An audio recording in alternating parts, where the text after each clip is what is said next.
Hello friends, आज का जो हम लोग का नया टॉपिक है वो है ह्यूमन इंसुलिन। देखिए, इंसुलिन जानने से पहले समझते हैं यहाँ पर एक रोग जो मनुष्यों में होता है जिसको हम लोग कहते हैं डायबिटीज मेलिटस। देखिए, इस रोग को नाम बारे में जान रहे होंगे, डायबिटीज, इसको कहते हैं डायबिटीज मेलिटस। डायबिटीज मेलिटस को हम लोग हिंदी में जो है मधुमेह के नाम से जानते हैं। मधुमेह जिसमें जो रुधिर में जो है शुगर की मात्रा बढ़ जाती है और उससे जो क्या होता है उसको हम लोग शुगर के नाम से भी जो है कहते हैं। तो ये एक प्रकार का ऐसा रोग है, मधुमेह रोग, जो आजकल देखा जाए तो सामान्य रूप से ये फैल चुका है। इवन यहाँ तक पहले होता था कि 40 साल के ऊपर के जो है व्यक्तियों में होता था, लेकिन अब जो अगर देखा जाए तो जो है कुछ 35 साल या 30 साल के भी अवस्था में यह रोग होता है। ऐसा क्यों रोग होता है तो इसके बाद समझते हैं। तो डायबिटीज मेलिटस जो होता है, यह जो विकार होता है ये कार्बोहाइड्रेट डिसऑर्डर के थ्रू होता है। ये जो रोग होता है असल में इसका पूरा जो होता है कॉन्सेप्ट ये होता है कार्बोहाइड्रेट डिसऑर्डर होता है।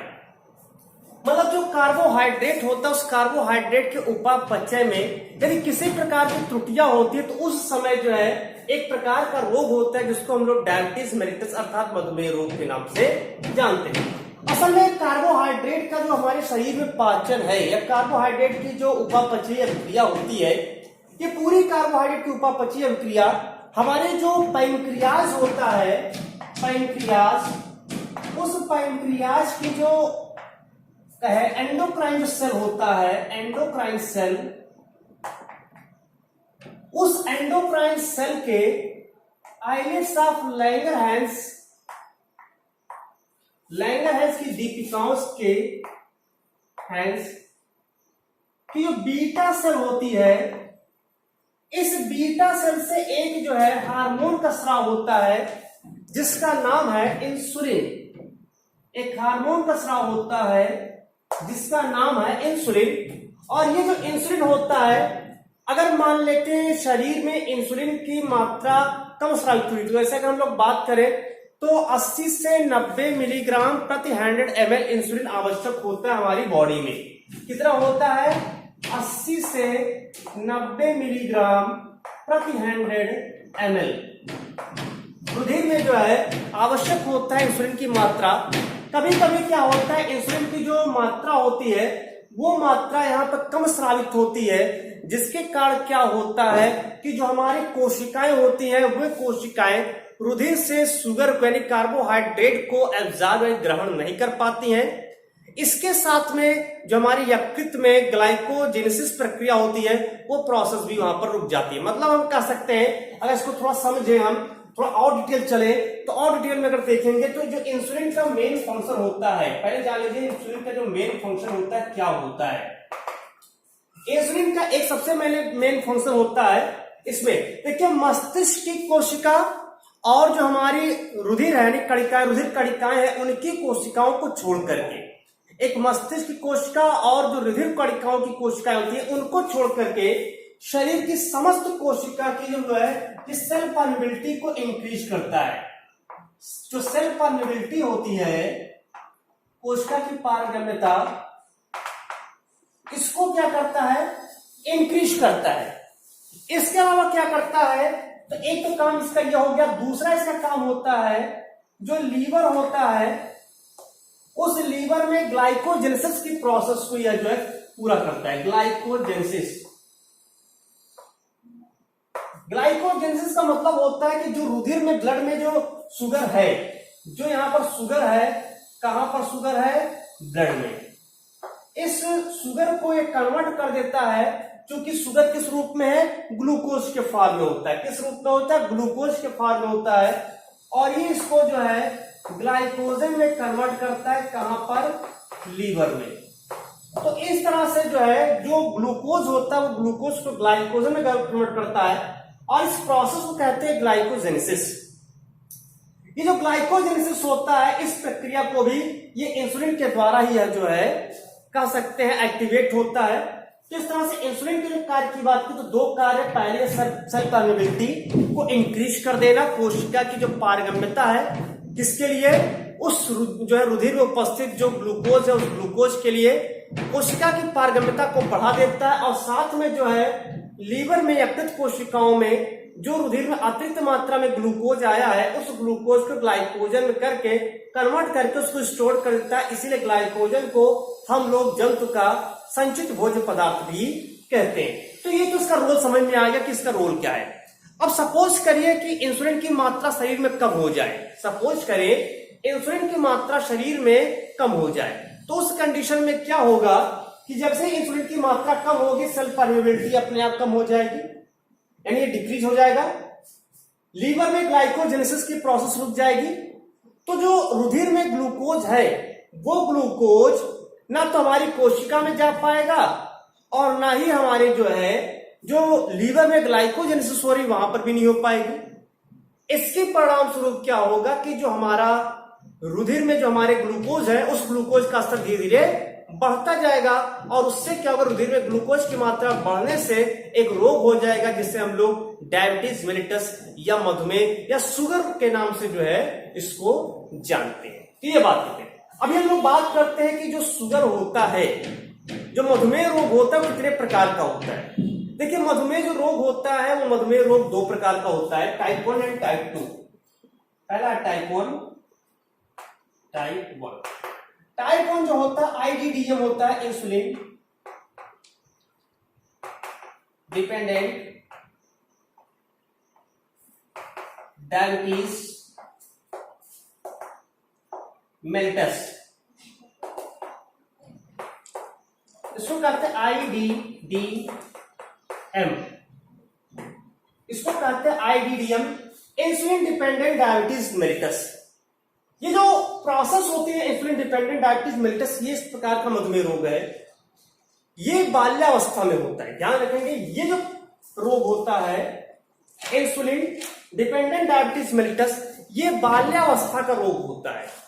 इस रोग में क्या होता है कि जो बाल्यावस्था में ही जो उसके ही एंटीबॉडीज होती है वो एंटीबॉडीज गलती से ही अपनी ही जो लाइनर की जो यहाँ पर बीटा सेल होती है उस बीटा सेल को नष्ट करना शुरू कर देती है गलती से।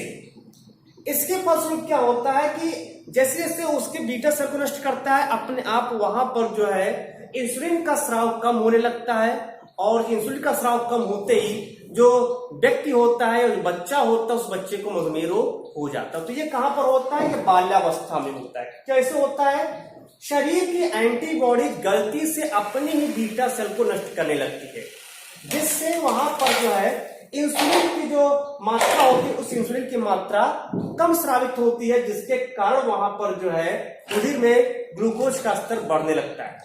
ऐसे जो रोगी होते हैं इनको प्रतिदिन इंजेक्शन दिया जाता है और इंजेक्शन देकर के इसको ठीक किया जाता है। दूसरा होता है टाइप सेकेंड, इसका नाम है non insulin dependent diabetes mellitus, इसको कहते हैं NIDDM। ये जो रोग होता है इस प्रकार का जो मधुमेह रोग होता है, ये रोग जब व्यक्ति लगभग 40 वर्ष की अवस्था तक पहुंचता है तो गलत खान पान के कारण जो है से कहीं भी गए चाउमीन बर्गर तमाम तरह के जो फास्ट फूड है उसका जो है सेवन कर रहे हैं, असंतुलित भोजन का सेवन कर रहे हैं, तो उस कंडीशन में वहां पर जो है ये मधुमेह रोग होने की संभावना बढ़ जाती है। मधुमेह जो रोग होता है वो ऐसा नहीं होता कि शुगर खाने से होता है, ध्यान दें। जब मधुमेह रोग एक बार हो जाता उसके बाद शुगर खाने पर परहेज किया जाता है, शुगर से नहीं होता है, गलत खान पान के कारण होता है। तो ऐसे अवस्था मोटापा के कारण या 40 वर्ष की अवस्था के बाद गलत खान पान के कारण ये जो रोग होता है। तो इसमें क्या होता है, इसमें भी अगर मान लेते रोगी है तो उसको परहेज किया जाता है, अगर परहेज से ठीक हो गया नहीं तो फिर उसको इंजेक्शन देता है। हालांकि अब आजकल जो है छोटी छोटी गोलियां आती है, बड़ी सस्ती सस्ती गोलियां थी, कैसी बनती होगी वही प्रोसेस हम लोग को समझना है, तो उसके द्वारा जो है कंट्रोल किया जाता है। तो समझ में आ गया होगा कि इंसुलिन के रोग से, इंसुलिन के कमी से कौन सा रोग होता है, तो वो होता है मधुमेह रोग होता है। तो ये यहां पर अब बात करते हैं इंसुलिन की, वो बात करते हैं किसकी? इंसुलिन की। Synthesis of insulin, synthesis of insulin. Insulin का अगर हम लोग बात करें, यहां संश्लेषण की बात करते हैं। देखिए इंसुलिन कैसे बनता है। डायरेक्ट इंसुलिन नहीं बनता है, पहले बता चुके ये हार्मोन्स है, और ये जो हार्मोन होते हैं ये प्रोटीन हार्मोन्स होते हैं। प्रोटीन हार्मोन है या इसको लोग पेप्टाइड हार्मोन भी कह सकते हैं। क्यों? क्योंकि इसमें जो है अमीनो एसिड से बना होता है। इंसुलिन में होता क्या, सबसे पहले यहां पर एक जो है प्री प्रो इंसुलिन बनता है। सबसे पहले एक प्री प्रो इंसुलिन बनता है। इस प्री प्रो इंसुलिन में जो है यहां पर 110 अमीनो एसिड पाया जाता है। 110 अमीनो एसिड पाया जाता है। इस 110 अमीनो एसिड में से यहां पर 24 अमीनो एसिड निकल जाता है।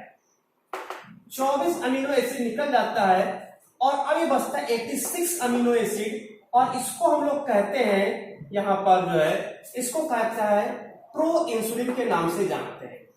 प्रो इंसुलिन के नाम से जानते हैं, मतलब अभी भी ये इंसुलिन नहीं बना है, ये प्रो इंसुलिन यहां पर बन गया। ये 86 अमीनो एसिड है। इसमें 3 जो है यहां पर चेन है। एक अल्फा चेन है, बीटा चेन और सी चेन है। 3 प्रकार का चेन है। इसमें अल्फा चेन है, बीटा चेन है एंड सी चेन है। तो इसमें 3 प्रकार के चेन होते हैं। उसके बाद इसमें से फिर जो है -35 अमीनो एसिड निकलता है। ये ध्यान रहे, इसमें से 35 तो निकलता है, लेकिन जो सी चेन होता है 33 अमीनो एसिड का बना होता है। लेकिन कहीं अगर बुक में देखिए 35 अमीनो एसिड लिखा मिलेगा। तो यहां से क्या होता है, ये सी चेन जो होता है ये निकल जाता है, और सी चेन निकलते ही अब यहां से जो है 51 अमीनो एसिड शेष बचा। ये जो 51 अमीनो एसिड होता है यही होता है इंसुलिन। यही होता है इंसुलिन। इस 51 अमीनो एसिड में अभी चूंकि हमने कहा कि अल्फा बीटा और सी चेन है, तो सी चेन तो यहां रिमूव हो गया, ये रिमूव हो गया, रिमूव हो गया। तो बचा क्या है, बचा अल्फा और बीटा चेन। तो एक इसमें अल्फा चेन होता है और दूसरा बीटा चेन होता है। जो अल्फा चेन होता है ये इसमें 21 अमीनो एसिड का बना होता है, जबकि बीटा चेन जो है वो 30 अमीनो एसिड का बना होता है।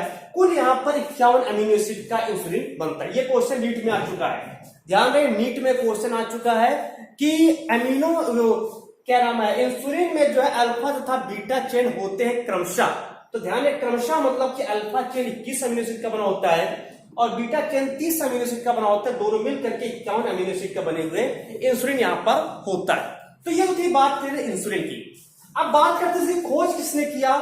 तो जो कि इंसुलिन की बात करते हैं, इंसुलिन मतलब ये 51 अमीनो एसिड वाला ही जो होता है, इसको हम लोग इंसुलिन के नाम से जानते हैं। तो अब बात करते हैं खोज की।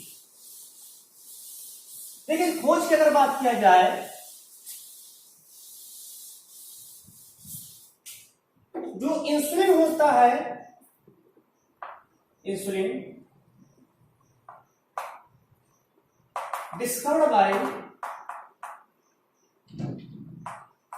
इसको जो फ्रेडरिक सैंगर ने जो है खोजा था या पता लगाए थे, फ्रेडरिक सैंगर, इन्होंने क्या पता लगाया था कि जो इंसुलिन होता है वो 51 अमीनो एसिड का बना होता है, जिसमें अल्फा तथा बीटा चेन पाए जाते हैं। और ये जो अल्फा चेन और बीटा चेन होता है, अल्फा चेन और सेकेंड बीटा चेन जो होता है, ये आपस में डाइसल्फाइड बॉन्ड के द्वारा जुड़े होते हैं। डाइसल्फाइड बॉन्ड के द्वारा आपस में जुड़े होते हैं। तो इस तरह से इन्होंने पता लगाया कि अल्फा चेन 21 अमीनो एसिड का और बीटा चेन 30 अमीनो एसिड का होता है, और दोनों आपस में डाइसल्फाइड बॉन्ड के द्वारा जुड़े होते हैं। प्रो इंसुलिन में जो है 86 अमीनो एसिड का होता है, इसमें से सी चेन रिमूव हो जाता है 35 अमीनो एसिड वाला, तब जाकर के ये यहां पर बचता। फ्रेडरिक सैंगर ने इस इंसुलिन की इस तरह से खोज किया। अब बात करते हैं जो रोगी होते हैं, मान लेते किसी के शरीर में इंसुलिन की मात्रा का स्राव कम हो रहा है, पैंक्रियास से इंसुलिन कम स्रावित हो रहा है, तो उस समय क्या करते, पहले जो है स्लाटर जो एनिमल्स होते थे, जो चौपाए जब जहां काटे जाते थे, जो चौपाए जंतु है जैसे गाय हुए, तो जब गोवंश को काटा जाता है तो उसके जो पैंक्रियास से उससे इंसुलिन को निकाल करके मनुष्यों में लगाया जाता था प्रारंभ में। लेकिन होता क्या था कि चूंकि मनुष्य का जो इंसुलिन है और जो जानवर का जो इंसुलिन है उसमें कुछ भिन्नताएं होती थी। उस भिन्नताओं के कारण जो मनुष्य उसमें कुछ एलर्जी उत्पन्न हो जाती थी, जैसे चुनचुनाहट होना शरीर में या किसी प्रकार का कोई अन्य रोग हो जाता था। तो प्रारंभ में जो है इसको जो स्लॉटर एनिमल से निकाल करके इंजेक्ट करा जाता था और एक एनिमल से 2-3 लोगों को इंजेक्ट कर सकते थे। इस तरह से यहाँ पर जो बहुत ही कम मात्रा में होता था, काफी महंगा होता था, इसके जो कीमत थी वो लाखों में जाती थी। फिर धीरे धीरे एक जेनेटिक इंजीनियरिंग प्रोसेस आया। फिर यहां पर आया क्या, जेनेटिक इंजीनियरिंग। जब इसकी आवश्यकता जो है महसूस की गई, तब जेनेटिक इंजीनियरिंग के द्वारा जो है बैक्टीरियल डीएनए से में जो इसको इंजेक्ट करके तब इसके जो है निर्माण किया। कैसे हुआ, तो इसमें क्या किया गया जेनेटिक इंजीनियरिंग में कि ह्यूमन का इंसुलिन ले लिया गया, ह्यूमन का इंसुलिन ले लिया गया। अब इस ह्यूमन इंसुलिन को लेकर के इसके दोनों चेन को अलग कर दिया गया, अल्फा चेन को अलग कर दिया गया, बीटा चेन को अलग कर दिया गया। अब इसको भी जो है अलग अलग एक इकोलाई बैक्टीरिया में अलग अलग इकोलाई बैक्टीरिया में इसको जो है इसके प्लाज्मिड के साथ जोड़ करके एक रिकॉम्बिनेंट डीएनए बना लिया गया, रिकॉम्बिनेंट डीएनए बना लिया गया और इससे भी रिकॉम्बिनेंट डीएनए बना लिया गया। अब इन दोनों का क्या कर दिया, कल्चर किया गया, संवर्धन किया गया और संवर्धन करने के बाद इसकी लाखों कॉपियां बना ली गई। अब इसके बाद क्या, इसमें अल्फा चेन और इसमें बीटा चेन, और अब दोनों को निकाल करके जो है संवर्धन करने के बाद इसकी लाखों कॉपियां बन जाती है। संवर्धन करने के बाद उसको दोनों निकालने का अल्फा तथा बीटा चेन को फिर आपस में डाइसल्फाइड बॉन्ड के द्वारा जोड़ करके इस तरह से जो ह्यूमन इंसुलिन है उसको तैयार किया गया और उसको नाम दिया गया ह्यूमिलिन, ह्यूमिलिन। सबसे पहले इसका जो निर्माण है वो एक अमेरिकी जो है कंपनी थी, एली लिली। एली लिली एक अमेरिकन प्रतिष्ठान था, यहाँ के नाम भी था तो उन्हीं का प्रतिष्ठान था। तो एली लिली नामक जो प्रतिष्ठान में अमेरिकन जो है प्रतिष्ठान था, कंपनी था, तो उसमें सबसे पहले ह्यूमिलिन नामक जो है इंसुलिन, मानव इंसुलिन को बनाया गया जेनेटिक इंजीनियरिंग के द्वारा। एक जो है छोटे से लाखों जो है कॉपियां उसकी तैयार की गया और उससे जो है लाखों लोगों को लाभ पहुंचाया जाना शुरू हो गया।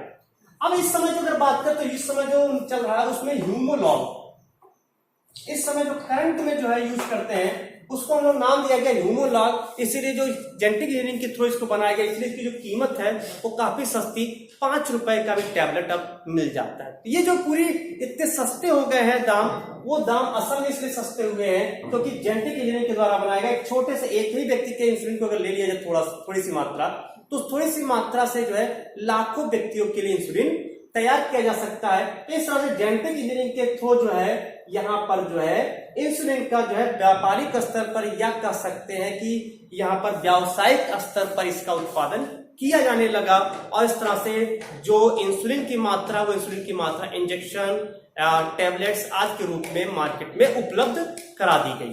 तो ये जो हमारा आज का टॉपिक था वो था ह्यूमन इंसुलिन। धन्यवाद।